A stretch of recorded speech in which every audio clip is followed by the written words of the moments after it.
Após muita espera de todos, saiu o primeiro episódio de Solo Leveling, um dos animes mais aguardados de todos os tempos. Solo Leveling é um anime que segue Sung Jin-woo, o protagonista principal da série e o caçador mais fraco. Com elementos de ação intensa, magia e uma trama cativante, o anime promete uma jornada épica de superação e descobertas. O episódio se inicia em uma ilha 3 anos atrás, com um grupo da marinha observando várias explosões na ilha e comentando que as armas humanas não afetavam essas criaturas. Esse é um trabalho que somente os caçadores podem concluir. Em seguida, mostra alguns caçadores correndo de formigas gigantes. Vários caçadores já estavam preparados para entrar em combate, e apareceu um exército de formigas. A vanguarda estava em apuros, mas nesse grupo de caçadores havia todo tipo de guerreiro, desde espadachins, tanques até magos. No entanto, mesmo com todo esse poder, as formigas estavam aniquilando todos os caçadores facilmente, demonstrando assim o sistema de ranks. Em seguida, surge um caçador com uma marreta que começa a derrotar as formigas. Ele abre seu livro e conjura uma magia de cura, regenerando completamente um caçador atacado pelas formigas em questão de segundos. Esses caçadores são conhecidos como caçadores de Rank S, com níveis de poder superiores a todos os outros. A batalha se intensifica. Apenas 3 desses caçadores de Rank S eram suficientes para enfrentar todos esses monstros sozinhos. Eles são verdadeiramente os mais poderosos. No entanto, mais formigas líderes começam a aparecer, desafiando os caçadores. Um dos caçadores cuida dos feridos enquanto os outros 2 enfrentam as formigas. Com força bruta, magia e ataques precisos, os caçadores de Rank S eliminam as formigas. No entanto, mais formigas líderes aparecem, indicando que a verdadeira batalha está por vir. Durante 10 anos, uma série de portais apareceram na Terra, ligando o mundo a uma dimensão alternativa. Dentro desses portais, existem monstros mágicos imunes às armas humanas.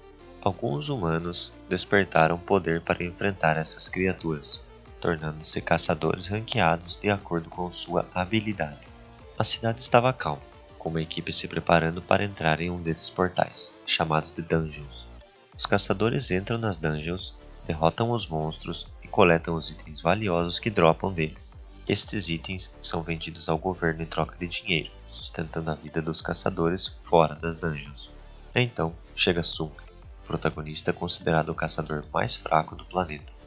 Mesmo participando de dungeons, ele continuava se machucando gravemente, sendo um dos motivos pelo qual o taxavam de o mais fraco da humanidade. No entanto, ele está nesse trabalho por um bem maior, buscando ajudar sua mãe, que está no hospital, e sua irmã com os estudos. Sung é lembrado de sua fraqueza quando a equipe se prepara para entrar em uma dungeon. Ele é aconselhado a ficar para trás para não se machucar, mas ele compra uma faca simples para não entrar de mãos vazias.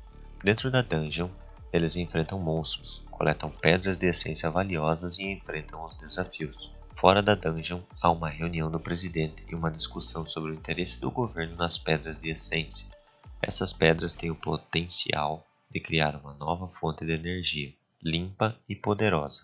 Enquanto isso, Sung e sua equipe enfrentam os desafios da dungeon, conseguindo passar por ela facilmente. No entanto, eles descobrem uma caverna mais profunda e decidem explorá-la. Há um dilema sobre informar ou não a Associação dos Caçadores, pois outro esquadrão pode ser enviado, perdendo a oportunidade de obter mais recompensa a uma dungeon dupla. Ao entrar na dungeon dupla, eles encontram uma sala impressionante com estátuas antigas e uma porta gigante.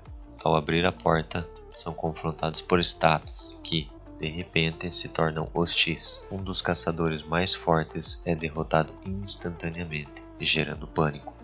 Sung, pela primeira vez, sente o verdadeiro medo diante da ameaça iminente. Enquanto a equipe enfrenta o perigo, Sung parece perceber algo nessas estátuas. O EP continua com todo mundo apavorado diante da estátua. Todo mundo pode acabar morto nessa rede. 2 do grupo já morreram, e se eles se mexerem, a estátua vai atacar. Se o Sung não tivesse percebido a mecânica, todo mundo já estaria morto. Ele percebeu algo que ninguém percebeu. O aventureiro acabou perdendo o braço naquele golpe. O Sung ajudou ele a estancar o sangramento, e a Jo-hee poderia ajudar com a cura. No entanto, ela está tão assustada que não consegue se mover. Pela experiência do líder, acredita que a estátua seja Rank A ou talvez Rank S. Diante deles, existe uma estátua com os mandamentos do templo. Sung acredita que esse deus seja a estátua. Em seguida, mostra uma sala de aula, e a irmã do Sung estava estudando. Ela faz faculdade, sabe que ele trabalha como caçador e é Rank E. Ele vive machucado porque é o caçador mais fraco do mundo. Eles ainda estão procurando por uma saída. Foi aí que um dos caçadores decidiu usar seu poder para dar um salto em direção à porta e fugir. Assim que ele pegou o impulso, a estátua lançou um ataque que o dizimou, e agora todo mundo está em pânico. Um dos caçadores mais fortes do grupo foi exterminado como uma formiga. Sung não entende o motivo da estátua não atacar eles. Então, teve uma grande ideia. Ele perguntou ao Song quais eram os mandamentos. O primeiro é venerar a Deus. O Sung percebeu que essa dungeon tem uma mecânica. Ele começou a caminhar em direção à estátua, e assim que ele ficou de pé, a estátua começou a carregar um ataque. Mas ele se curvou rapidamente e a estátua parou de atacar. Ele percebeu que todo mundo precisava reverenciar a estátua. Enquanto estivesse de cabeça baixa, a estátua não atacaria. Venerem a Deus é o primeiro mandamento. Todo mundo começou a se curvar diante da estátua. Foi aí que a estátua abriu um sorriso maligno, um sorriso que emanava uma pressão insana e esmagadora. Um dos caçadores se levantou e percebeu que a estátua não estava mais atacando. Todo mundo acreditava que estava salvo, mas a estátua entrou na fase 2. Ela se levantou e começou a andar, pronta para pisar em todo mundo. Sung acredita que a segunda parte é louvar a Deus. Um dos caçadores caminhou em direção à estátua e começou a fazer uma oração. No entanto, Sung percebeu que ele estava fazendo oração para o Deus errado.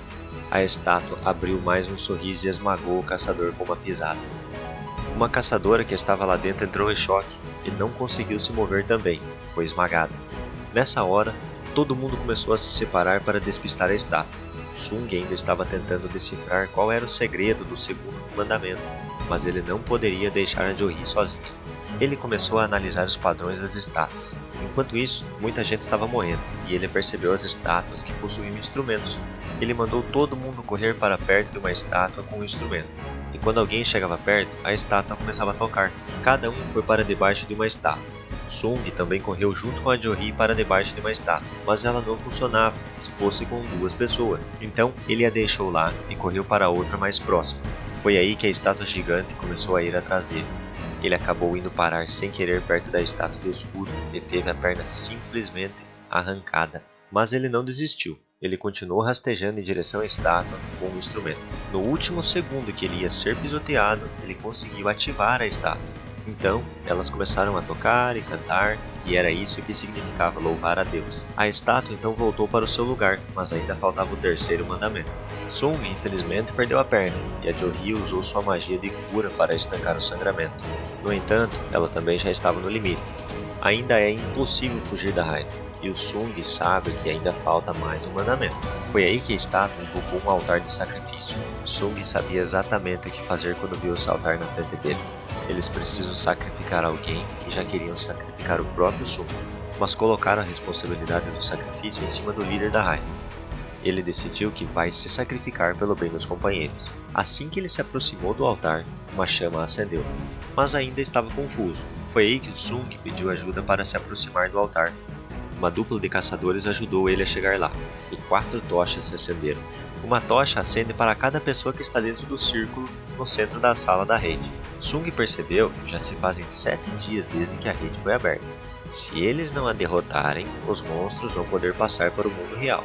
Se essa estátua entrar no mundo real, pode acontecer a destruição do mundo. Sung pediu para todo mundo entrar no círculo.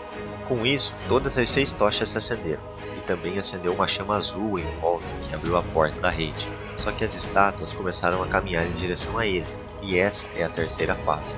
Sung percebeu que, se eles olharem para as estátuas, elas param de andar. Como uma brincadeira de criança, eles não podem tirar os olhos da estátua.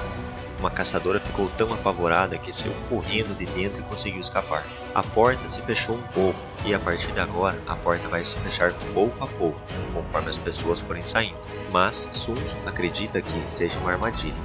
Outro caçador também acabou fugindo, e a porta foi se fechando. Quanto menos pessoas tiverem, mais difícil vai ser para conter as estátuas que andam quando ninguém está olhando. O líder confessou que não queria ser sacrificado. Ele tem uma família em casa e pretende voltar vivo. Ele também saiu correndo de lá, e agora está impossível de conter as estátuas. No fim, o Sr. Sung decidiu se sacrificar para salvar a todos. No entanto, Sung não podia andar até a saída, e a Jo-hee estava sem força nas pernas para poder caminhar também. Foi aí que Sung decidiu ficar. Ele entregou a pedra que tinha conseguido e deu para ela comprar algo para comer. A promessa é que ele a levaria para comer alguma coisa, mas ele não vai conseguir. No fim, todo mundo foi embora e o Sung ficou lá sozinho. Ele vai ser o único que vai morrer. Ele pegou sua espada e prometeu que ia levar pelo menos uma dessas estátuas com ele. As estátuas começaram a atacar ele brutalmente. Cada golpe que ele tomava, ele perdia uma parte do seu corpo. Ele foi massacrado e tudo o que ele queria era sobreviver. Deixaram ele para trás porque todo mundo tinha família, mas esqueceram que ele tinha família também. Ele foi arremessado para cima do altar de sacrifício e à beira da morte. Assim que ele ia tomar o golpe final, abriu-se um painel na frente dele. A coragem do fraco foi desbloqueada. Ele foi convidado para ser um jogador. E esse foi o resumo do segundo episódio. Até a próxima!